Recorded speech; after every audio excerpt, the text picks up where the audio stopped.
Hello everyone, welcome back to healthy flavours. నేను మీ సునీత కిరణ్. ఈరోజు నేను మీకోసం మామిడికాయతో పులిహోర మిక్స్ని ఎలా చేసుకోవాలో చూపిస్తున్నాను. ఇది 3 నెలలు ఖచ్చితంగా నిలవ ఉంటుంది. ఇంకొకటి ఏంటంటే ఎప్పుడు కావాలంటే అప్పుడు మనం మామిడికాయ పులిహోరని చేసుకోవచ్చు. ఇంకా డీప్ ఫ్రీజర్లో పెట్టుకున్నారనుకోండి, సంవత్సరం కూడా నిలవ ఉంటుంది. ఇక ఎప్పుడు కావాలంటే అప్పుడు మామిడికాయ పులిహోరని ఎంజాయ్ చేయొచ్చు. ఇక ఆలస్యం చేయకుండా మనం రెసిపీలోకి వెళ్ళిపోదాం. ముందుగా ఈ మామిడికాయల్ని తీసుకున్నానండి. చాలా పుల్లగా ఉండాలి ఒకటోది, రెండోది గట్టిగా ఉండాలన్నమాట. పచ్చడికాయలు ఉంటాయి కదా, అవి తీసుకోండి. వీటిని శుభ్రంగా కడుక్కొని ఫ్యాన్ కింద ఆరబెట్టుకోవాలి. ఏ మాత్రం తేమ అనేది ఉండకూడదు. ఈ ముచ్చుకలు తీసేసుకొని పైన ఈ తొక్క అనేది పీల్ చేసేసుకోవాలి. మొత్తంగా కాయలన్నీ కూడా పీల్ చేసుకోవాలి. ఇలాగ తురుముకోండి. కాస్త పెద్ద హోల్స్ ఉన్నదనుకోండి, చక్కగా అలా తురుముకున్నా పర్వాలేదు, లేకపోతే ఇలా తురుముకున్నా పర్వాలేదు. కాస్త తురుముగా ఉంటేనే బాగుంటుందండి, పేస్ట్ కంటే కూడా. కాస్త పెద్ద సైజు గ్రేటర్ ఉందనుకోండి, హోల్స్ ఉన్నది, దాంతో చేసుకోండి. నేను తురుముకున్న తర్వాత ఇలా ఉంటుంది. కాస్త నీళ్లు వస్తాయి, ఏమీ పర్వాలేదు. ఇప్పుడు నేను ఇక్కడ ఒక 15 పచ్చిమిరపకాయలు శుభ్రంగా కడుక్కొని ఆరబెట్టుకున్నానండి. ఏమాత్రం తేమ ఉండకూడదు. అలాగే అల్లం కూడా, అది కూడా ఆరబెట్టుకోండి. ఇవన్నీ కూడా చిన్న చిన్న ముక్కలుగా కట్ చేసుకొని మిక్సీ జార్లోకి వేసుకోవాలి. అలాగే పచ్చిమిరపకాయలు కూడా ఇలా కట్ చేసుకొని వేసుకోండి. అప్పుడు చక్కగా నలుగుతాయి అన్నమాట. ఇప్పుడు చాలా కొద్దిగా ఉప్పు వేసుకొని మనం బరగ్గా మిక్సీ పట్టుకోవాలి. ఇప్పుడు కొద్దిగా కరివేపాకు, అలాగే 5 పచ్చిమిర్చిలాగా చీలికలు చేసి చిన్న ముక్కలు కట్ చేసి పెట్టుకున్నాను. ఇవి కూడా ఏమాత్రం తేమ ఉండకూడదు. ఆరబెట్టుకొని అప్పుడు ముక్కలు కట్ చేసుకోండి పచ్చిమిరపకాయలు. అలాగే కరివేపాకులో కూడా తేమ ఉండకూడదు. ఒక ప్యాన్ తీసుకొని కొద్దిగా ఆయిల్ వేసుకున్నాను. అలాగే ఒక 2 టీ స్పూన్లు నెయ్యి వేసుకున్నాను. ముందుగా పోపు పెట్టుకుందాం. ఏది కూడా వేడిగా ఉన్నప్పుడు కలుపుకోకూడదు. ఒక టేబుల్ స్పూను ఆవాలు వేసుకున్నాను. ఆయిల్ వేడిగా ఉన్న తర్వాత వేసుకోవాలి.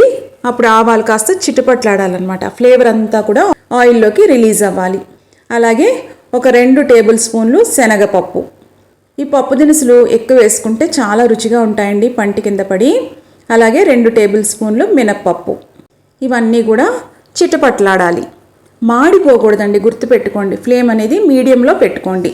ఆయిల్ వేడెక్కిన తర్వాత ఫ్లేమ్ని మీడియంలో పెట్టేసుకున్నారనుకోండి, మాడిపోకుండా ఉంటాయి. ఒక 6 ఎండుమిర్చి ముక్కలు కట్ చేసి వేసుకోవాలి. ఇందులో మెయిన్ ఏంటంటే మనం కారం కానీ పులుపును కానీ కరెక్ట్గా బ్యాలెన్స్ చేయడం. మనకు రుచికి తగ్గట్టుగా అడ్జస్ట్ చేసుకోవచ్చు కారాన్ని. అలాగే పచ్చిమిర్చి కూడా వేసేసుకున్నాను. ఇందాక అల్లం పచ్చిమిర్చి పేస్ట్ కొట్టాం కదా, కచ్చాబచ్చా ఉండాలన్నమాట. అది మరీ పేస్ట్ అయిపోకూడదు. ఇదంతా కూడా వేసేసుకోవాలి. ఇక్కడ ఒక టిప్ ఏంటంటే, ఇప్పుడు మనం ఇక్కడ కచ్చాబచ్చా మనం మిర్చి పట్టుకున్నాం కదా, అల్లం, అది ఇక్కడ వేసుకుంటే తక్కువ కారం ఉంటుంది. మీరు మామిడికాయ గుజ్జుని మగ్గించేటప్పుడు వేసుకున్నారనుకోండి, అప్పుడు కాస్త కారం ఎక్కువ తెలుస్తుంది అనమాట. మీకు ఎలా నచ్చితే అలా చేసుకోండి. నిలవ ఉండాలనుకున్నప్పుడు ఇలాగా ఆయిల్లో కాస్త వేగితే నిలవ ఉంటుందన్నమాట. మీకు నచ్చినట్టుగా చేసుకోండి. నేనైతే ఇలా చేస్తున్నాను.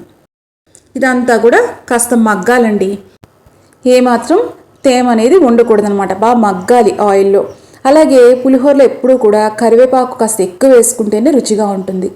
ఈ పోపు అంతా కాస్త ఎక్కువ ఉండాలండి, అప్పుడే బాగుంటుంది. ఇదంతా కూడా ఇలా కలుపుకుంటూ చక్కగా అది మగ్గించుకోండి. ఆయిల్లో ఫ్రై అవ్వాలి ఇదంతా కూడా.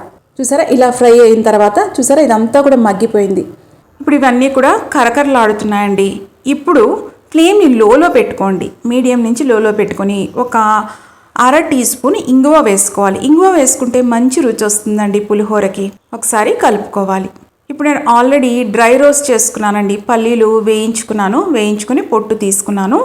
అందుకని ఆఖరిని వేస్తున్నాను. ఆల్రెడీ డ్రై రోస్ట్ చేసుకున్నాను కదా. లేదు మీరు పచ్చివే వేసుకుంటున్నారనుకోండి, మనం పప్పు దినుసులు వేసుకుంటాం కదా, శనగపప్పు, అవి అప్పుడే వేసేసుకోండి. అప్పుడు చక్కగా వేగుతాయి. పక్కన పెట్టేసుకోవాలి. అది పోపు చక్కగా చల్లగా అవ్వాలండి, పూర్తిగా చల్లగా అవ్వాలి. ఇక్కడ వేరే ప్యాన్ తీసుకొని మళ్ళీ కాస్త ఆయిల్ వేసుకుంటున్నాం. నిలవ ఉండే ఐటమ్స్కి కాస్త ఆయిల్ పడుతుందండి. అయితే నేను ఏం చేస్తున్నానంటే కాస్త తక్కువ ఆయిల్లోనే చేసుకోవడానికి ప్రయత్నం చేస్తున్నాను. అందుకని కొద్దిగా ఆయిల్ వేసుకున్నాను. నేను ఆఖరిని ఒక టిప్ చెప్తానండి, ఆయిల్ తక్కువగా ఎలా వాడుకోవాలో. ఇప్పుడు ఆయిల్ కాస్త వెచ్చబడిన తర్వాత ఈ మామిడికాయని తురిమి పెట్టుకున్నాం కదా, ఆ నీళ్ళతో పాటు వేసేసుకోవాలి. మామిడికాయలో కూడా నీరు ఉంటుంది కదా, అదంతా కూడా మనం తురుముకునేటప్పుడు బయటకు వచ్చేస్తుంది. ఇదంతా కూడా వేసేసుకోవాలి. ఇదంతా కలుపుకుంటూ కుక్ చేసుకోవాలండి. ఫ్లేమ్ని లోలో పెట్టుకోండి. మామిడికాయ తొందరగా ఉడికిపోతుంది అనమాట. ఇదంతా ఉడికి చక్కగా ఆ నీరంతా కూడా ఇంకిపోయి ఆ ఆయిల్ కూడా కాస్త సెపరేట్ అయ్యి ఇది దగ్గర పడాలన్నమాట. అప్పుడు చక్కగా అది ఉడికినట్టు పాడవకుండా ఉంటుంది. ఒక 5 నిమిషాల తర్వాత 1 టీ స్పూన్ పసుపు వేసుకోండి. అలాగే తగినంత ఉప్పు వేసుకోండి. ఉప్పు అనేది ఒకటేసారి ఎక్కువ వేసేసుకోవద్దు, మన సరి చూసుకొని మళ్ళీ వేసుకోవచ్చు. ఇలా కలుపుకుంటూ కుక్ చేసుకున్న తర్వాత ఒకసారి ఉప్పు అనేది రుచి చూసుకొని మళ్ళీ అవసరం పడితే వేసుకోవాలి.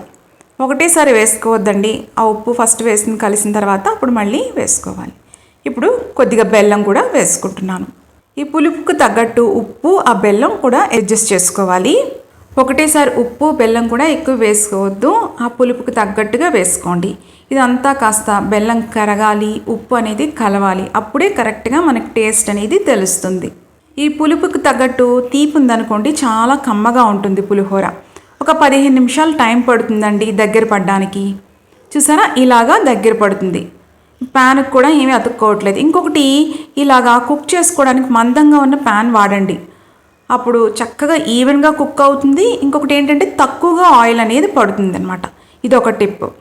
ఇలాగా దగ్గర పడుతుంది కదా, ప్యాన్కి అంతా అంటుకోకుండా ఉంటుంది. ఈ స్టేజ్లో స్టవ్ ఆఫ్ చేసేసుకోవడమే. స్టవ్ ఆఫ్ చేసేసుకొని ఇది పక్కన పెట్టేసుకోండి. పూర్తిగా చల్లగా అయిపోవాలి. పోపు చల్లబడాలి, ఇది కూడా చల్లబడాలి. ఇప్పుడు ఆవ పెట్టుకోవడం అనేది పూర్తిగా ఆప్షనల్ అండి. 1 టేబుల్ స్పూన్ ఆవాలు, అలాగే 1/2 టీ స్పూన్ మెంతులు కూడా వేసుకోవాలి. ఇలాగా ప్యాన్లో వేసుకొని ఫ్లేమ్ని లోలో పెట్టుకొని డ్రై రోస్ట్ చేసుకోవాలి. ఆవ పెట్టుకుంటే చాలా బాగుంటుందండి పులిహోర రుచి. ఇది పూర్తిగా ఆప్షనల్ అండి. మీకు నచ్చితే ఈ పొడి చేసుకొని కలుపుకోండి. ఇదంతా కూడా కలుపుకుంటూ డ్రై రోస్ట్ చేసుకోవాలి. కాస్త రంగు మారినట్టుగా అవుతాయి అన్నమాట. ఆవాలు కూడా చిటపట్లాడుతాయి. ఈ స్టేజ్లో స్టవ్ ఆఫ్ చేసేసుకొని పూర్తిగా చల్లగా అవ్వనివ్వాలి. ఇది మాత్రం ఖచ్చితంగా గుర్తుపెట్టుకోండి. మిక్సీ జార్లో వేసుకొని చిటికెడు ఉప్పు వేసుకొని చల్లగా అయిన తర్వాతనే పొడి కొట్టుకోవాలి. ఈ పొడి కొట్టుకున్న తర్వాత మూత పెట్టేసుకొని పక్కన పెట్టేసుకోండి. సువాసన పోకుండా ఉంటుంది. మామిడికాయ గుజ్జు మగ్గించుకున్నది చల్లగా అయింది. అలాగే పోపు కూడా చల్లబడింది. ఈ పోపు అంతా కూడా ఈ మామిడికాయ గుజ్జులో వేసేసుకోండి. ఆయిల్తో పాటు వేసేసుకోండి. ఇదంతా కూడా కలుపుకోవాలి. పోపు చూసారా ఎంత కరకరలాడుతుందో, ఇలా ఉండాలండి. ఈ పులిహోర తింటున్నప్పుడు అవి మెత్తగా అయిపోకుండా చక్కగా పంటి కింద పడినప్పుడు కరకరలాడుతూ బాగుంటాయి.